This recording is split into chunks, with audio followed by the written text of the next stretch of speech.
Todos hemos oído hablar de Zoom, la aplicación que conecta a miles de personas y que durante la pandemia del coronavirus se ha hecho extremadamente popular. Es muy posible que la hayas utilizado gratis, pero ¿sabías que ya había muchas empresas que la utilizaban pagando? Era el año 2011 cuando Eric Yuan, un emprendedor en Silicon Valley, desarrolló Zoom, aunque resulta que su inspiración venía de lejos. Yuan era un estudiante en su China natal y tenía que tomar un tren de 10 horas para visitar a su novia. Odiaba esos viajes y pensó que debería haber una manera más fácil de verla. Por aquel entonces el joven ingeniero veía el futuro de Internet y estaba decidido a viajar a Estados Unidos para poder emprender su proyecto.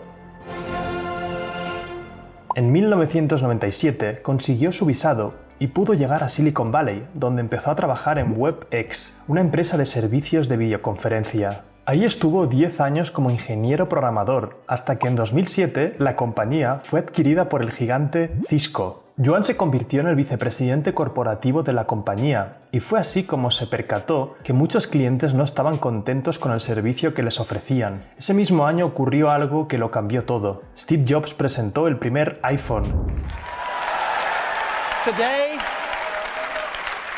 Today Apple is going to reinvent the phone.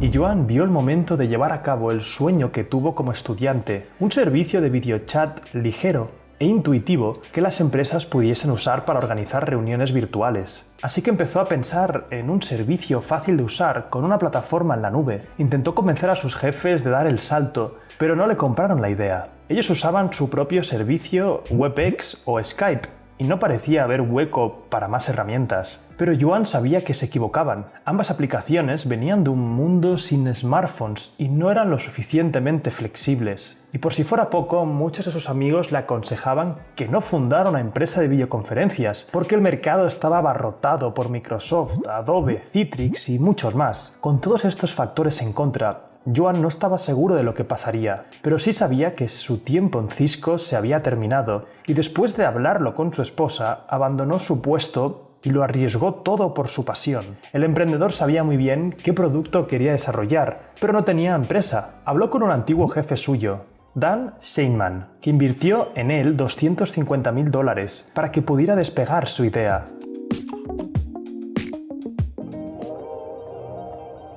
Ese mismo año fundó Zoom Video Communications. Yuan optó por encabezar solo su startup.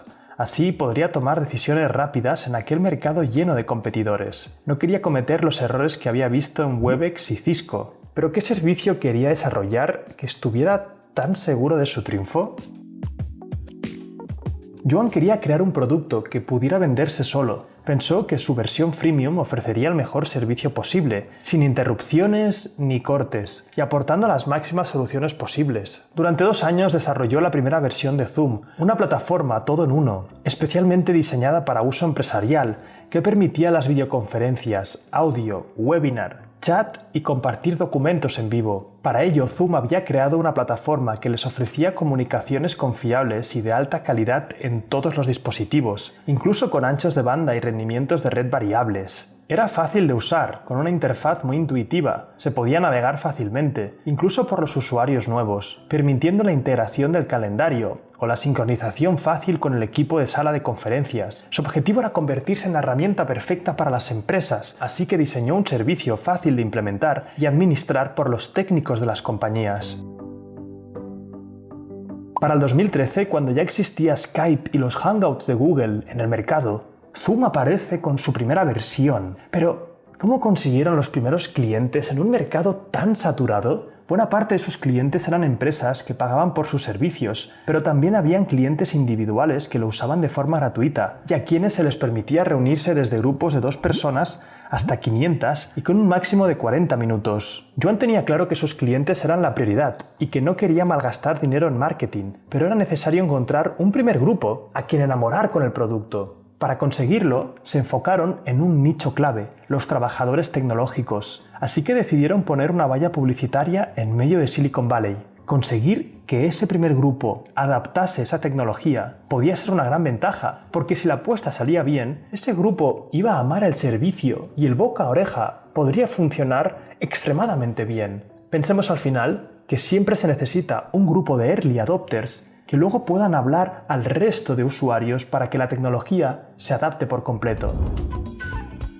La apuesta salió genial. Zoom era mucho mejor que otros servicios. Todo empezaba con la versión freemium que funcionaba tan bien que mostraba todo su potencial, y la empresa que lo probaba a posteriori decidía pagar por el servicio.